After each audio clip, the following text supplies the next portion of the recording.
Bienvenidas y bienvenidos a esta temporada especial dedicada al inicio y fin de una era. Los refugios en México. Un esfuerzo de la sociedad civil en Nuevo León. Los refugios en México representaron durante años un grito de esperanza, lugares donde la vida podía salvarse. Nuevo León no fue la excepción. La sociedad civil creó espacios donde mujeres en peligro podían reconstruirse y recuperaban su libertad. Hoy estos refugios se enfrentan a un colapso. Violencia, inseguridad y la falta de apoyo han puesto en peligro su existencia. ¿Qué futuro podemos construir sin espacios seguros? En este episodio reflexionamos sobre la importancia de los refugios, el profundo impacto que tuvieron en la vida de tantas personas y el camino que debemos seguir para continuar la lucha por una vida libre de violencia. Es un enorme gusto estar de nueva cuenta en este episodio 8 de nuestra temporada especial dedicada a Ludivina Lozano. Hoy platicaremos con ella, que fue fundadora, testigo y acompañante de un proceso de muchísima importancia para la atención de la violencia, una alternativa indispensable para salvar a las mujeres. Vamos a platicar del inicio y fin de una era, los refugios en México, un esfuerzo de la sociedad civil de Nuevo León. Gracias, Ludi, por estar aquí y compartirnos todo lo que viviste para que pudiera, junto con otras mujeres, para que pudiera haber refugios aquí en Nuevo León. Y además, ¿cómo fue esa vinculación con la Red Nacional de Refugios? Ok, bueno, mucho gusto, muchas gracias por invitarme a estar aquí otra vez. Bueno, yo creo que el primer contacto que yo tuve con un refugio fue con el refugio de Aguascalientes, pero era más un albergue que un refugio, porque las mujeres podían salir a trabajar y regresar a dormir ahí, entonces no era... Luis, te voy a interrumpir un segundo. ¿Me haces favor de comentarle a nuestro público qué es un refugio, qué es un albergue, qué es una casa de tránsito? Ok. Bueno, un refugio es un lugar de seguridad para donde las víctimas que están en peligro su vida, esto es muy claro, a un refugio van las que están en peligro su vida y nada más, y puedan estar ahí seguras. Y es un proceso de varios meses. Una casa de tránsito puede ser de 1 o 2 días, mientras la autoridad resuelve la problemática que tiene y se llega a buen término sobre algo, sobre una decisión. Y un albergue es un lugar seguro para las mujeres que viven violencia y que no tienen en dónde estar mientras pasa su proceso, pero no está en peligro su vida. Simplemente no tienen las herramientas adecuadas para poder vivir solas y poder educar a sus hijos, y están adquiriendo todo eso. En el caso de las casas de tránsito o de los refugios, hay medidas de seguridad que les impiden salir, que les impiden tener celulares, ciertas dinámicas que permiten proteger a esas mujeres y a otras que se encuentran ahí. En el caso de los albergues, de ordinario, pueden ser de entrada por salida, pueden salir a trabajar, etcétera. Exacto, etcétera. Bueno, mi primer contacto que yo tuve con un refugio fue el refugio de Aguascalientes. 100%, pero era un albergue. A mí me lo vendieron como que era un refugio. Entonces yo aquí en Nuevo León mandábamos a las mujeres que necesitaban, las mandábamos a Aguascalientes porque estaba muy lejos. Aunque yo sabía que podían entrar y salir y que les iban a conseguir un empleo, pues sabía que al agresor le quedaba muy lejos y no sabían en dónde estaba. Número 1. Debo principiar por decirte que yo era muy renuente a los refugios. Yo decía, ¿por qué una mujer que vive violencia tiene que estar encerrada? Claro. Y un agresor tiene que estar en las calles. ¿Y por qué si en el círculo de la violencia resultaba que la mujer era víctima de la violencia por parte de su pareja y luego los niños y las niñas eran víctimas de violencia por la madre? Entonces quiere decir que también necesitamos un lugar para niños y niñas y vamos a convertir la cárcel para los agresores un país lleno de jaulas. No, esto tiene que tener otra forma de ser. Pero bueno, en base a la experiencia y de ver que había mujeres que estaba en peligro su vida y que urgía retirarlas, pues a 1 o a 2 las tuve que mandar a Aguascalientes. Luego viene el hermoso refugio que tuvimos en Nuevo León, porque no tengo que decirlo de otra forma, me tocó estar, que me invitaran en esos focus group, Tarini Contreras creo que se llamaba, una agencia de mercadología, para escoger el nombre de algo que no sabíamos qué era y nos empiezan a explicar, y ahí sale Alternativas Pacíficas.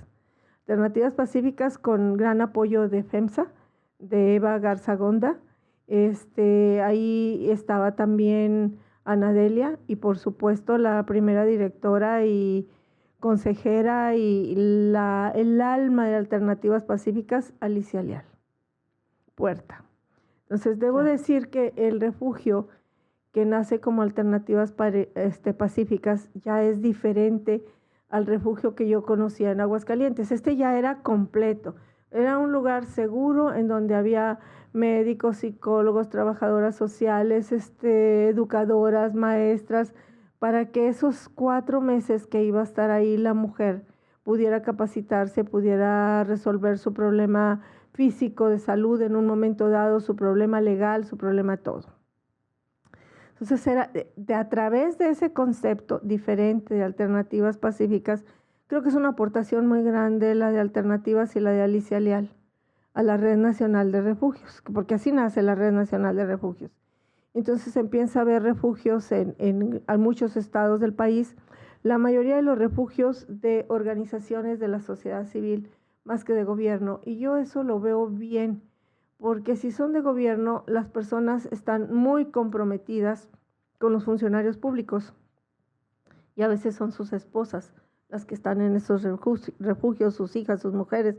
Entonces es mejor resguardo cuando es de una organización de la sociedad civil. Sí, de acuerdo. De acuerdo. Entonces se forma la Red Nacional de Refugios. Y vuelvo a repetirlo, lo voy a repetir 100 veces, porque hay como que todo el mundo dice, no, es que yo mando muchas mujeres al refugio. No, espérame.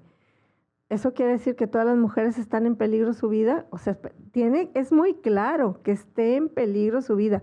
No es que esté en proceso de divorcio, no es que no sepas qué hacer con ella, es que esté en peligro su vida. Claro, y hoy con las nuevas figuras legales existen estas medidas de protección que lo que hacen es que el agresor salga de la casa y que ella tenga, junto con su familia, la oportunidad de mantenerse en la casa con un límite, con un resguardo, de que él se pueda acercar, y eso tiene toda la lógica del mundo. Al contrario de que ellas tengan que estar encerradas. Estar encerradas, ok. Yo de veras veo que si esa mujer tiene red de apoyo, siempre va a ser mucho mejor la red de apoyo. Ahora, si estamos hablando de que es un poderoso el que le tiene amenazada la vida, pues no hay más que un refugio. Por supuesto, que no puede entrar, ¿verdad? Que tenga un resguardo de autoridades que no le permitan entrar y todo, porque no importa la red de apoyo que tenga con su familia, con sus hermanos, con sus amigas, la va a buscar y va a terminar por matarla. Entonces, de alguna forma hay que separarlo.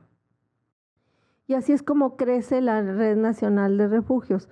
A Vicali le tocó capacitar a 3, 4 refugios. Había uno que capacitamos en Puebla, que ellos tenían la casa que era de un exgobernador, que era un predio pues de una manzana más o menos, donde tenía jardines y todo, y donde los 4 meses que estaban las mujeres ahí con sus hijos, independientemente de llevarlas hasta el dentista, de médicos, de enfermeras, 24 horas y todo eso, también aprendían un oficio. Y eso era muy interesante porque ya salían de ahí con otra visión de la vida y además aprovechaban para capacitarlas a bajo costo, cocinar para sus hijos y que tuvieran todos los nutrientes que se requerían, aprovechaban para sembrar la tierra y hacer huertos familiares pequeños y que tuvieran verduras de autoconsumo. Entonces a mí me parecía muy interesante porque no nada, veían todo tipo de violencias que había, incluso la violencia social que estaba viviendo esa familia, toda esa familia. Aquí el problema que hubo con los refugios, que también lo vi yo, que ya son las mujeres que asistían al refugio, que había mujeres que se las pasaban recorriendo diferentes refugios en el país. Ahora estoy 4 meses aquí, ahora ya salí del refugio, me externaron, y al mes estaban en Coahuila, por ejemplo, si hablamos de Nuevo León. Entonces, cuando nace la Red Nacional de Refugios, pues ya tenían un contacto directo, todos los que estaban en la red, de a quién tengo y por qué lo tengo y por qué pasó de un refugio a otro y está dando la vuelta y todo. Porque romper con el ciclo de la violencia, aunque tú le resuelvas su problemática de inmediato, que es el perder la vida, duele mucho y cuesta mucho. Apoderarse de tu vida y saber que hubo una pérdida, que perdieron muchas de ellas la casa y todo, y que están solas con una maletita, pues tiene un costo muy, muy grande. Y entonces a veces siguen con esas muletas que es el refugio, donde tengo casa y comida y puedo estar aquí con toda tranquilidad, ¿verdad? Yo creo que los refugios son útiles, en ciertos casos. En Europa creo que ya tronaron y ya fracasaron, Elisa, los refugios, porque no pueden estar las mujeres encerradas. Es más fácil es trabajar con la parte agresora. Es más fácil que se cumplan las leyes, pero tampoco se trata, si estamos con un alto grado de violencia, si 7 de cada 10 mujeres viven o hemos vivido violencia, no puedes meter al 70% de los hombres a la cárcel. Es como un absurdo. Aquí hay que meterle a la prevención para poder llegar al refugio las menos posibles, para que pueda haber prevención primaria, prevención secundaria, prevención terciaria, y con los que está de verdad en peligro su vida y que el gobierno, que la sociedad, que la familia no sabe qué hacer con esa persona, entonces son las que tienen que estar en el refugio. ¿Sabes qué? Hace 4 años hice un estudio en Nuevo León nada más de los 5 municipios que se encontraban en la alerta de género, o sea, Monterrey, Guadalupe, Apodaca, Juárez y Cadereyta. Y ese análisis señaló que entraban a una casa de tránsito el 1.4 de las mujeres que estaban en situación de violencia y que entraban a un albergue el 0.25 de las mujeres que estaban en situación de violencia. Claro, esto que te estoy diciendo ya es en época de medidas cautelares. Sí. Entonces, sí existe esta como muy mínima porcentaje de mujeres que entran, Sí. porque son las que tienen en peligro su vida y no hay otra medida que permita protegerla. Sí, no tienen red de apoyo. Sin embargo, también siguen siendo fundamentales esos centros en este momento en que nosotros no hemos logrado hacer una concienciación adecuada en la comunidad, en las personas, y bueno, pues hay que utilizar medidas radicales como estas para salvar su vida. Pero sí entiendo que son situaciones de absoluta excepción y son las menos deseadas, porque lo ordinario sería que una sociedad rechace la violencia y apoye a las mujeres que se encuentran en situación de violencia desde el punto de vista social, desde el punto de vista institucional. Entonces, cuando alguien ejerce violencia, pues él debería ser un hombre aislado con una sociedad contra él y con las instituciones contra él. Pero no hemos llegado a esa evolución cultural. No hemos llegado. Y hubo un tiempo que se fortaleció mucho la Red Nacional de Refugios, se capacitó mucho para que todos los refugios estuvieran en el mismo sentido y más o menos esas mujeres tuvieran las mismas oportunidades, no importa en qué refugio estuvieran. Había presupuestos separados para los refugios. Yo me acuerdo del presupuesto de Secretaría de Salud. Creo que eran 4 millones de pesos por refugio, pero obviamente había estados que proporcionaban más dinero, como el estado de Nuevo León. Había refugios que sus procuradoras de fondo podían captar más recursos, pero que yo conozca, el programa de Secretaría de Salud eran 4 millones de pesos. Si tú quieres un refugio súper bien atendido, con camas bonitas, porque si las tienes ahí al donde quepan y se va, no hay un modelo de reeducación para esas mujeres. Las tienes ahí, entonces tienen que tener también un aprendizaje ellas, tienes que tener un lugar amable, un lugar donde los niños y las niñas puedan jugar y haya juguetes, donde pueda venir una maestra y les dé clases, donde estén los grupos de psicología y de autoapoyo que había de reflexión para las mujeres. Entonces es bastante costoso, donde tienes que tener personal para los 3 turnos que hay y siempre haya que haber alguien. Entonces creo que resultaba muy costoso. Sí, es que construir el refugio, que es de ordinario para lo que obtienes el recurso, pues es relativamente muy barato. Operarlo es carísimo. Yo creo que por eso muchos estados no decían quiero un refugio que sea del estado, que sea del municipio, porque volteaban a ver costos y decía, bueno, este gobernador o este alcalde sí me va a apoyar, pero y el que sigue, podré tener el mismo apoyo para mantener el refugio, puedo captar esa cantidad de dinero, entonces ahí se los dejo a la sociedad civil, ¿verdad? Entonces viene una crisis muy seria de los refugios cuando quitan ese presupuesto que te estoy diciendo, esos 4 millones. Entonces no todas tenían la posibilidad de conseguir dinero de su estado y de conseguir dinero de otro tipo de donantes y empiezan a cerrar. Por ejemplo, Coahuila, yo no me acuerdo cuántos refugios tenía, pero Saltillo tenía 2, Ramos tenía 1, Acuña tenía otro, más o menos, Torreón tenía otro. Había muchos refugios ahí.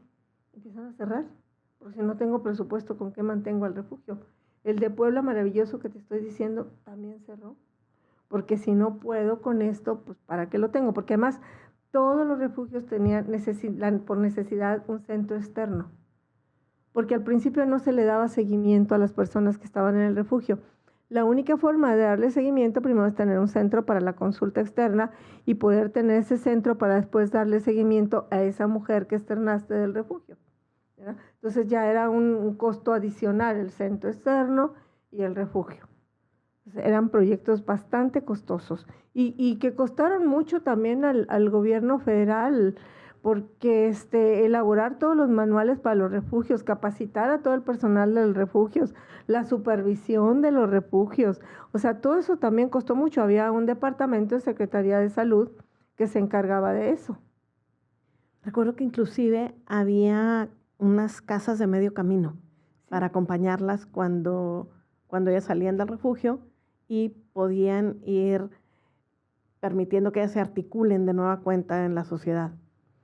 Claro, es el seguimiento que al principio no se les daba y después ya se les empezó a dar el seguimiento. Ahí se les olvidó. ¿De qué me sirve tener a una mujer 4 meses en un refugio? ¿Y qué pasó con el agresor en esos 4 meses? Sí, porque también tenemos que advertir que ante la crisis institucional que tenemos en el sistema de justicia, tanto la Procuración como la Administración de Justicia, que la violencia ha venido creciendo infinitamente y no en la misma proporción. Se está fortaleciendo los esquemas, sobre todo presupuestales, de los sistemas de administración y procuración de justicia. Entonces, mientras una mujer tiene un modelo en donde su tiempo en el albergue evidentemente está topado por 2 naturalezas, una presupuestal y otra porque es contra natura que esté ella encerrada en un refugio. Ella debe salir a recuperar su vida, ¿no? Entonces, mientras esto está sucediendo, lo que pasa es que el agresor quizá ni siquiera ha sido vinculado a proceso. ¿No? Ella sale, la tienes que externar porque el programa era de 4 meses, ¿verdad? La tienes que externar y él todavía no da el tiempo de que lo vincules. Yo creo que eso al final, cuando viene todo este truene, sucedió eso. Porque al desnaturalizar la violencia y empiezan a crecer las denuncias en los estados, pues tipo Nuevo León, tipo Ciudad de México, Guadalajara, donde hay mayor visibilidad de los programas de las autoridades, entonces de repente dices, ¿y qué voy a hacer? Ya le externaron y yo todavía no he logrado ni tener su carpeta completa, porque esa era la realidad. Claro, y por ejemplo, en momentos como estos, en los que la violencia social pues ha tomado una carta residencia y la violencia familiar y de género es cada vez más peligrosa y más cruel por las circunstancias de delincuencia, inclusive de adicciones que estamos viviendo en este momento, quizá la necesidad de resguardo va incrementándose cada vez más. Es diferente, resulta que ya no son seguros. Resulta que los refugios ya no son seguros. Si a mí me preguntas, solamente había un refugio seguro, que es el de Femintra, que estaba en México, y por la forma como estaba en el centro de la policía ahí, que no había forma de entrar, tendrías que matar toneladas de policías que estaban antes, tenías que llegar ahí. Entonces, los demás no son seguros. Cualquiera de los refugios se puede, incluso el de Nuevo León. Hubo gente que sabía dónde estaba y hubo agresores que llegaron hasta el refugio por su familia. Hubo niños que se escaparon del refugio, de alguna forma conseguían un celular o lo traían escondido y se les olvidó cuando estuvieron revisando sus pertenencias y llamaron por teléfono. O sea, somos humanos y mientras lo manejen humanos hay muchas fallas humanas con las mejores intenciones del mundo de resguardar a esa persona. Entonces resultó que los refugios no eran seguros. Las casas de tránsito que tienen los municipios, pues bueno, mientras integro la carpeta, mientras veo cómo le ayudo, pero no la puedo tener 4 meses aquí, porque ¿de qué sirve? No, porque son pasos, son 3 días, son 72 horas. O sea, ¿y de qué me sirve tenerla 4 meses? ¿Qué va a pasar en 72 horas? Con todo ese programa, si cuando va a salir después de 4 meses, el sujeto de todas formas está ahí esperándola, ¿qué va a suceder?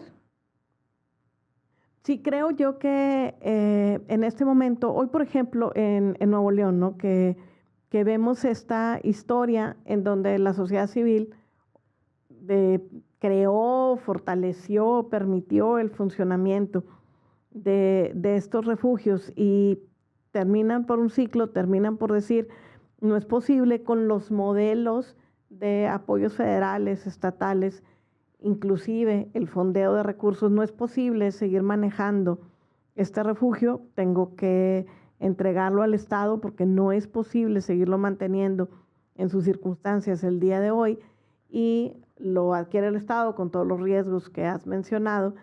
La verdad es que tendríamos que hacer reflexiones importantes de decir cuántos refugios tendríamos que hacer y de qué características tendríamos que hacer los refugios si vamos a aceptar que hay un colapso en el sistema de justicia, lo vamos a permitir y vamos a vivir de maneras alternativas mientras cedemos a la concepción, a la normalización de que hay un colapso en el sistema de justicia. Pero quizá el primer elemento para ir evitando esta clase de refugios que desnaturalizan, que desvirtúan la vida de las mujeres, que además de ser víctimas las revictimizan. Por supuesto. Tendríamos que entrar a la conversación. Pérdida de empleo, pérdida del contacto con su familia, que la familia ni siquiera sabía dónde estaba. Desapareció y desapareció. Sí, y tendríamos que ver cómo el sistema de justicia varía y se vuelve funcional y se vuelve protector de estas mujeres. El sistema de justicia está colapsado porque yo siento que necesita muchísimos más recursos. O sea, tienen muchísimas denuncias sin resolver porque no hay forma de resolverlas, no hay personal suficiente. Así es. Y si ya se dieron cuenta cuál es la problemática, pues ahí es a donde hay que meterle. Es correcto, dinero. En lugar de seguir creando o potenciando que existan más refugios, que saquen a estas mujeres de su vida cotidiana, porque es la única manera de brindarles seguridad.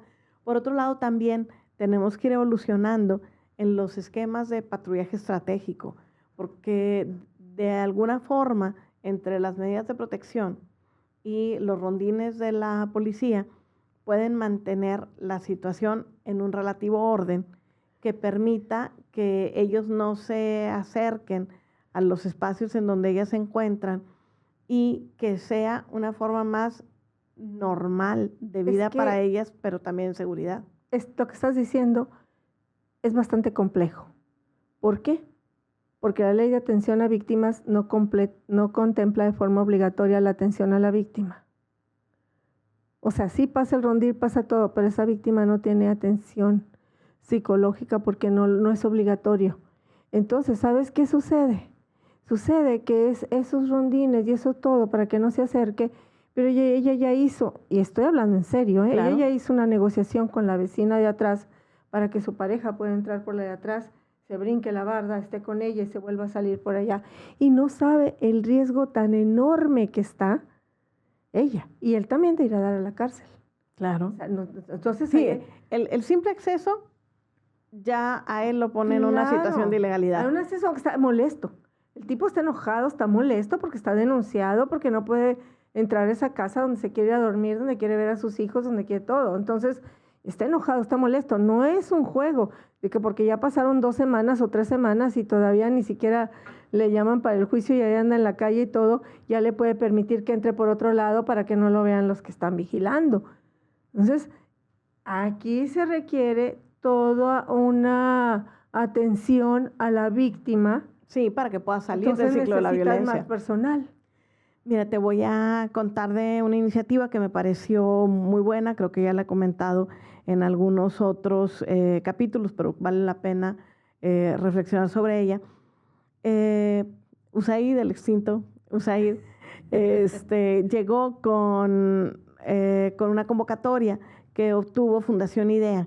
Sí, y Fundación IDEA trajo el modelo de Ni un feminicidio más. Sí. Y trabajó con Fuerza Civil, con el municipio de Guadalupe, de Monterrey y de Escobedo. Entonces al final le quedó un poco de tiempo y un poco de recursos y preguntó a esas entidades con las que había trabajado que quién podía aprovechar esos recursos y nos postularon a nosotros en Apodaca y tuvimos la oportunidad de obtener el beneficio de un programa en el que nunca estuvimos en las reglas de operación. Y llegan pues con el conocimiento adquirido de 5 años de trabajo en Nuevo León y nos presentan lo que habían logrado. Y nosotros logramos también aquí obtener con rapidez, a través de una mesa de colaboración con la Secretaría de Seguridad y con la Secretaría de las Mujeres, establecer ese protocolo a cómo es Apodaca, que es distinto de las otras ciudades. Es distinto. Porque nosotros tenemos una Secretaría de Seguridad, aparte tenemos una Secretaría de Prevención, aparte tenemos una Secretaría de las Mujeres, y es esta Secretaría de las Mujeres en donde se da la atención multidisciplinaria a mujeres en situación de violencia, aún en casos de riesgo, que en algunas otras partes se hace a través de la Secretaría de Seguridad Pública. Y entonces estos modelos respondían más a ese formato, ¿no? En donde la seguridad pública tiene una dirección de prevención y ahí está el programa de lo que tú quieras, de Uniprevi o de Guavi, o para la atención de víctimas de violencia en el momento de la situación de violencia. Y este es un protocolo de primer respondiente, de la policía como primer respondiente, con toda la oportunidad de canalización en el momento adecuado, en este caso a la instancia de las mujeres. Y lo que nosotros hicimos fue encontrar un espacio de necesidad que no habíamos ubicado antes de ese ejercicio, que es diferenciar la violencia grave de la violencia inminente. Entonces, cuando ellos encuentran mujeres en situación de riesgo, tú sabes que nosotros en Apodaca vamos a visitar el 100% de las llamadas al 911, ¿no? Sé. Y eso nos permite la oportunidad de que algunas de ellas sean nuestras usuarias. También vamos a visitar el 100% de las medidas cautelares y eso nos permite que quienes no estén recibiendo por parte del sistema de justicia una atención multidisciplinaria la reciban por nuestra parte, ¿no? Y entonces, a través de estas dinámicas, nosotros podíamos advertir que haya mujeres que tenían un riesgo muy grave en su circunstancia de violencia, pero que esa violencia no tenía por qué suceder exactamente hoy. O sea, que ahí estaba latente y en cualquier momento podía suceder. Pero hay otras que desde el momento de ver la descripción, tú podías advertir que tan pronto como sea posible, ella será víctima de una violencia muy grave, muy importante. Tenía en riesgo su vida en este momento. Entonces nos permitió trabajar con seguridad pública y funcionar de manera tal que ellos fuesen variando los esquemas de sus patrullajes en función de sus patrullajes y de su comunicación directa, ¿no? En función del grado de riesgo, no conformándonos con clasificar de la misma manera a todas las mujeres que se encuentran en riesgo grave y poniendo un foco especial en las mujeres que tenían un riesgo inminente. Inminente, sí. Eso nos permite también brindarles la atención multidisciplinaria que nos facilita un poco que ella vaya saliendo del círculo de violencia y que pueda dimensionar el nivel de riesgo en el que se encuentra y la posibilidad de que nosotros acudamos de manera emergente a su llamado. Sé que hay mucho por hacer. He evaluado mucho esos relojes salvavidas, esos botones de pánico que pudiera ser que ellas tuvieran a su alcance para poder llamar, pero creo que no nos encontramos en un momento en que ese sea la necesidad, sino un poco continuar con la parte de la sensibilización y la atención psicológica que hace que ella cuente con elementos y herramientas que le hagan que ella misma cuide no ponerse en riesgo y que su familia cuide no estar en situación de riesgo y que pueda que cuando él se acerque de cualquier manera a su entorno, telefónicamente, por redes sociales, físicamente, de inmediato denuncie esa violación, ese acercamiento que se hizo para que nosotros cada vez más estamos en circunstancias de detenerlo, porque no todos tienen medida cautelar, no todos están en proceso, no todos. Algunas son llamadas al 911, entonces poder tomarlo con la policía y que inicie su proceso hacia la justicia. Mira, yo creo que es a veces con mucha ligereza veo cuando hay un acto de violencia que hombres y mujeres opinan, dicen, es que estaba ahí porque le gusta. ¿Por qué no se fue? Porque le gusta. Yo creo que a nadie nos gusta la violencia y los golpes nos duelen. A todos nos duelen, a todas las personas, todos los humanos nos duelen la violencia. Simplemente no tienen el salir de un ciclo de violencia con un síndrome de indefensión y de todo eso es bien difícil. ¿Sabes por qué? Porque hay una pérdida muy grande. A veces pierden todo lo que tienen, que han logrado construir de su casa, su todo, para poder salir huyendo, para poder decir, bueno, pues si ese es el costo, lo dejo y tomo las riendas de mi vida y me voy. Entonces son procesos que requieren acompañamiento. Es muy difícil que una mujer tome la decisión de, ya me voy. ¿Y a dónde? Si no tiene red de apoyo. No es así de fácil. Me va a encontrar, es lo primero que piensan. Me va a encontrar. Entonces yo creo que lo que tú me estás diciendo, de lo que ustedes hicieron y que ya lo tienes en este municipio, si lo estás haciendo, porque yo no estoy tan segura que lo estén haciendo todos los municipios por las señoras que veo que acuden a nosotros, yo creo que es lo mejor y es el camino, pero junto de la mano con el Poder Judicial, con que le den respuesta a todas esas denuncias. Es que esto no es un curita, es una problemática grave, que te encuentras con que esas mujeres que están en riesgo puede pasar, y que la mujer entienda en qué riesgo está y que lo que está perdiendo incluso a la pareja, y ahora tiene que ponerse a trabajar para mantener a sus hijos, pues el costo es la libertad y tiene que asumirlo. Es por eso que yo creo que si bien fueron muy útiles los refugios en una época, en esta época tan compleja ya no son útiles, por la complejidad de la forma de vida, por las mujeres que ya no quieren estar encerradas, por esos niños y niñas que tampoco lo desean.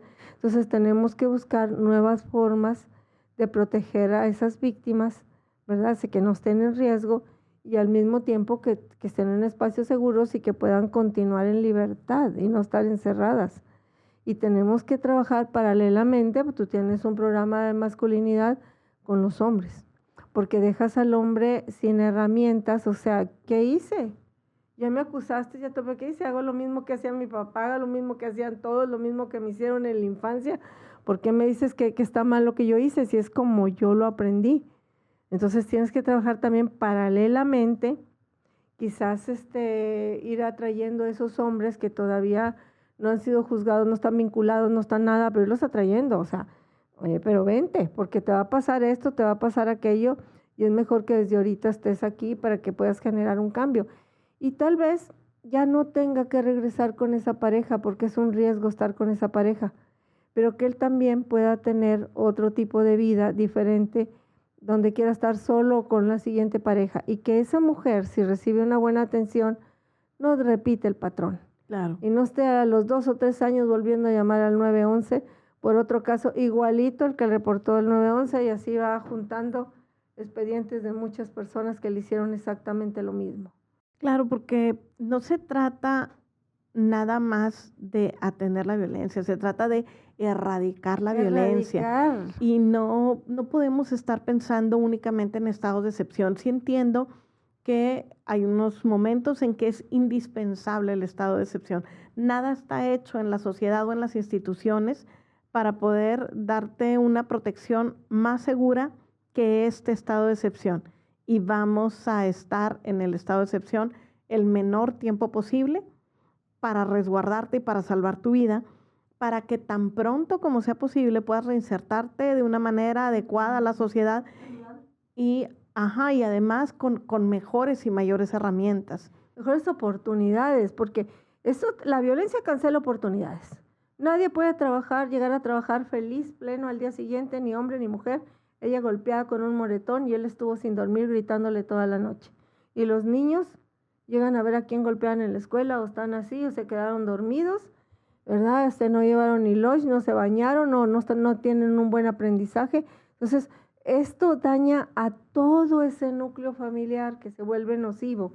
Entonces, de alguna forma, pienso yo que la prevención primaria y la secundaria son muy útiles para no tener que llegar a lo que es más doloroso. Y para esto tendríamos que trabajar mucho desde la infancia, estoy de acuerdo, porque ya vamos tarde con los adolescentes, pero en los adolescentes reforzar mucho que es la violencia durante el noviazgo, que no la ven, porque Claro. tiene máscaras, tiene disfraces. Y lo que yo he comentado ya, que me parece también que en diversos episodios, qué grande es la mitificación del amor romántico. Yo siempre Supuesto. conocí en mis épocas la mitificación del amor romántico y me parecía que todos los entes culturales del mundo estaban hechos para que las mujeres mitificáramos el amor romántico.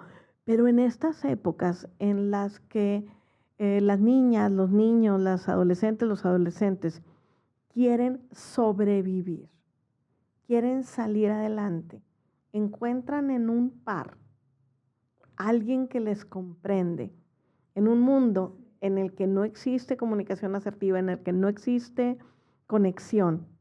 Entonces resulta que es más profunda la mitificación del amor romántico, no nada más en ellas, también en ellos, y creen que esas uniones es la solución a la desesperanza, al dolor, al sufrimiento, a la falta de libertad que están viviendo. A su vida diaria, sí, sí. Debería ser que en estas épocas de tantos medios de comunicación las cosas hubieran cambiado, pero parece que no, que se han afianzado a esa tablita de salvación de me entiende, me comprende, y esas mariposas en el estómago que siento en la adolescencia, y que no se dan cuenta del riesgo que están 2 años después, o 1 año. O sea, yo te entiendo, tu mamá está loca y tu papá no sirve para nada, ¿verdad? No les hagas caso, que de principio dices, por fin, alguien que me da la razón y que sabe lo que yo quiero y lo que yo necesito, de repente 1 año y medio después no puedes ir a visitar a tus papás, te hacen daño. Ya se convirtió en violencia. De ese, te revisé el cuaderno, ay, está bien interesado en mí, está revisando mis cajones, ya es violencia, o sea, el brinquito es así. Claro. Y está desde que no cambiamos, porque no nos han dado las herramientas para cambiar. Ese es nuestro comportamiento. Yo lo estoy aguantando y él está abusando de eso, o al revés. Son más los hombres hacia las mujeres, pero también hay niñas así, ¿verdad? Entonces, trabajar con los jóvenes, Elisa, para que no lleguen a formar esas familias violentas, debería de ser, pero bien importante, todos los programas. Y volvemos a los maestros, ahí tienen a todos los chicos de secundaria. Sí, y nuevos conceptos de comunicación, porque luego se hacen tendencias,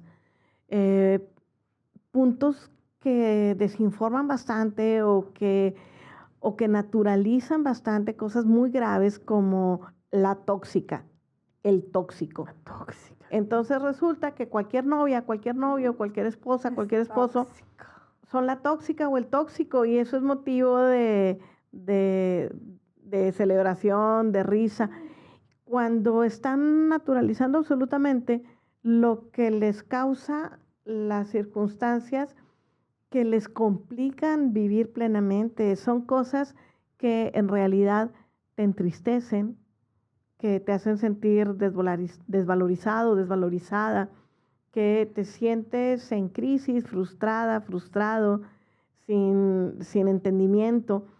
Y esas cosas tan graves que son el punto de ebullición de todos los problemas tan complejos que tenemos en este mundo con violencia social, pues resulta que parecen ser muy atractivos en redes sociales. Bueno, y concretando, porque luego se nos va el tiempo. De forma personal, creo que los refugios tuvieron su época, una época muy importante. Ahora había una convocatoria para los que tienen refugios. Me imagino que quedan la mitad o la cuarta parte de los que había, pero en fin, hay una convocatoria. Pero sigo creyendo que ese no es el camino. Además, un punto que me llamó la atención de una convocatoria como esa que emite el gobierno federal, Es el gobierno federal. en donde no te dan un solo recurso para operación. Lo que ellos te plantean son programas, no es equipamiento tampoco, ¿No? es capacitación. Entonces, ¿Y con qué vas a equipar ya no existen? ¿y con qué vas a funcionar? Ya no existen, tienes que volver a equipar esos refugios que tronaron todo eso, tienes que tener el personal capacitado, es cierto, pero ¿con qué vas a pagar esos salarios? va a suceder lo que acaba de pasar, que cerró Alternativas Pacíficas, va a terminar siendo el final. De repente ya no lo puede sostener, pues bye bye. Es una organización de la sociedad civil, pero si fuera un programa de gobierno también, cierras el programa y dices adiós porque ya no puedo con este programa. Entonces, la parte de que te quería comentar respecto de esta forma de ejercer una convocatoria en donde yo te pongo programas para que a ella le enseñes mientras estás en o sea, yo te capacito para que tú hagas este programa dentro del refugio y le brindes a ellas algunas herramientas. No quiero decir que esté mal las herramientas que proponen. Lo que quiero decir es que estás absolutamente desenfocado de la necesidad de un refugio y un poco bordando sobre lo que tú has comentado, estás un poco fuera del entendimiento de si es el refugio o no el sitio para resolver esto. Entonces, la reflexión tiene que ser muchísimo más amplia. ¿Cómo es la violencia en este momento? ¿Cómo la estoy abordando? ¿Cómo puedo resguardarlas? ¿Cómo puedo poner a salvo su vida? ¿Y en qué necesito yo gastarme estos muy pocos recursos que estoy distribuyendo a través de esta convocatoria? Porque eso que yo estoy proponiendo es lo menos importante de toda la existencia de los refugios. Entonces, ¿qué está pasando con las libertades, los derechos de las mujeres, la capacidad de tener una vida plena, pero además la oportunidad de mantenerse con vida, ella y sus hijos? Y tu punto de vista, tu convocatoria, tus recursos están destinados a la cosa más superficial dentro de toda esta problemática. Yo creo que el meollo de ahí, lo que quiero yo, es un lugar seguro. Un lugar seguro para que esa mujer no me la maten el día de mañana mientras vemos qué hacemos. Y si no es eso, mientras que pierdo, ¿con qué voy a pagar para tener un lugar seguro? ¿Con qué recurso tengo para poder tener ese lugar seguro? ¿En dónde le voy a brindar la capacitación? ¿Dónde todo? O sea, yo creo que entonces la convocatoria está mal planteada. No sé quién la planteó, quién la hizo. Debo decirte que ni la leí. Ni la leí porque dije, otra vez van a empezar. O sea, primero llega uno, los quita a todos y cuando ya están desmantelados, incluyendo el Refugio Estrella, que era Nuevo León, vienen otra vez con sus refugios, es volver a empezar. O sea, pues ¿de qué se trata, verdad, esto? Ya avanzamos, ya estamos viviendo ahorita una violencia generalizada hacia los niños, hacia los jóvenes, hacia las mujeres, hacia los hombres. Entonces necesitas tener un abordaje diferente. Y si lo que nos interesa es la violencia hacia la mujer y el feminicidio, también necesitas tener un abordaje diferente. Y no volver a empezar con lo que ya destruiste porque no te funcionó, porque quiero suponer que para cuando tomaron esas medidas es porque ya habían evaluado que no estaba funcionando. No que haya llegado un presidente, llámese como se llame, y de la noche a la mañana dijera, no, borrón y cuenta nuevo. Quiero suponer que le mostraron algo y dijo, ¿sabes que esto no está funcionando? Sí. Quiero pedirte que nos hagas una reflexión final en el sentido de que si hoy los refugios no son una opción, ¿hacia dónde debemos dirigirnos en Nuevo León y en México para ir atendiendo esta circunstancia que no ha cambiado? Hacia todos lados, todas las dependencias de gobierno y las empresas deberían de estar en el mismo sentido. Si me preguntas, todas las empresas deberían de tener un centro de atención a víctimas de violencia y agresores, porque ahí los tienen. Entonces, todas, sin que les pusieran una etiqueta. Número 1, Secretaría de Educación, todo su personal bien capacitado, que no justifique la violencia bajo ninguna circunstancia, bien evaluado para atender la problemática. Todas las dependencias de gobierno, donde puedan denunciar todas las personas que trabajan en el gobierno. Creo que en estos momentos hay que trabajar de forma muy agresiva para todos lados, en las colonias, los líderes de las colonias, los jueces, todos. O sea, no te puedes quedar con esa maestra que te dice, la niña me jaló y me dijo, mi papá le pegó anoche a mi mamá.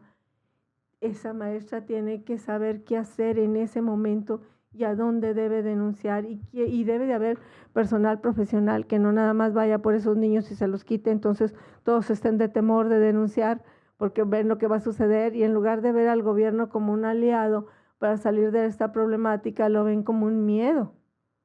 Entonces, me preguntas a mí, programas agresivos para transversalizar.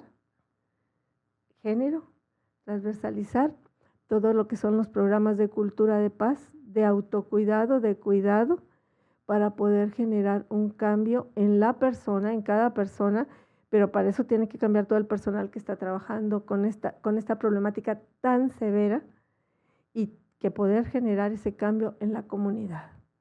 Y nos va a llevar años, pero tenemos que tomar esa decisión, aunque de principio el primer año no veamos grandes resultados y nomás estemos cansados de trabajar todo el día en eso y decir, Chihuahua, pues al contrario, me están llegando más casos y te van a llegar más casos. Y nosotros debemos agradecer recibir cada vez más casos, porque con una enorme cifra negra como la que tiene la violencia, cada caso que te llegue quiere decir que hay una persona que salió de la oscuridad y está empezando a trabajar para resolver su tema de violencia. Que supo, que pudo asumir las consecuencias y decir, esto me está pasando, ya lo sé, pero lo tenía bien guardado porque me duele mucho decirlo, pero ya lo sé y sé a dónde acudir. O sea, de plano, y porque ahí me van a ayudar y me van a resolver el problema y no me van a juzgar. Pues mucho por hacer, hemos dado muchos pasos adelante, hemos dado muchos pasos hacia atrás. Ay, sí. Hay que recuperar esta iniciativa para ir avanzando en la resolución, en la erradicación de la violencia desde sus causas. Me sumo a todas las propuestas que hiciste. Nosotros desde la Secretaría de las Mujeres vamos a analizar en cuáles no estamos siendo suficientemente al nivel de lo que se requiere, tanto aquí en la Secretaría de las Mujeres como en el resto de las secretarías de Apodaca. Tenemos la oportunidad de hacerlo a través de nuestro gabinete de perspectiva de género y te agradezco siempre esa guía que nos brindas para que nosotros podamos ser la mejor opción en la parte que nos toca hacerlo. Bueno, yo te felicito porque me encantan tus programas, tus proyectos y te doy las gracias por darme la oportunidad de estar aquí. Gracias, Ludy. Y si usted se encuentra en una situación de violencia, si usted conoce a una persona que se encuentra en una situación de violencia y está en riesgo su vida, no duden en llamar de inmediato al 911 para que pueda la autoridad acudir en resguardo. Para el resto de los casos podemos estar a sus órdenes a través de nuestras redes sociales, ya sea aquí mismo donde estamos transmitiendo este podcast o en cualquiera de nuestras redes sociales que son Secretaría de las Mujeres A. Terminamos con una letra A de Apodaca. Entonces, en nuestras redes sociales estamos para servirles y no se acostumbre nadie a vivir en una situación de violencia. Tenemos suficientes herramientas para darles alternativas y estaremos encantadas de servirles para salir de esa circunstancia que nos lacera tanto. Muchas gracias. El podcast Mujeres Plenas es un contenido audiovisual que es parte del apoyo recibido por la Alerta de Género, que busca realizar acciones para la disminución y erradicación de la violencia de géneros en todos sus aspectos. Las opiniones y mensajes expresados son responsabilidad de la autora. No están ligados ni representan una inclinación institucional o gubernamental del Gobierno Municipal de Apodaca. El programa fue presentado por la Secretaría de las Mujeres de Apodaca. Es de carácter público, no financiado por ningún partido político. Queda prohibida su distribución con fines políticos, electorales, lucrativos y que no estén relacionados a los previamente establecidos.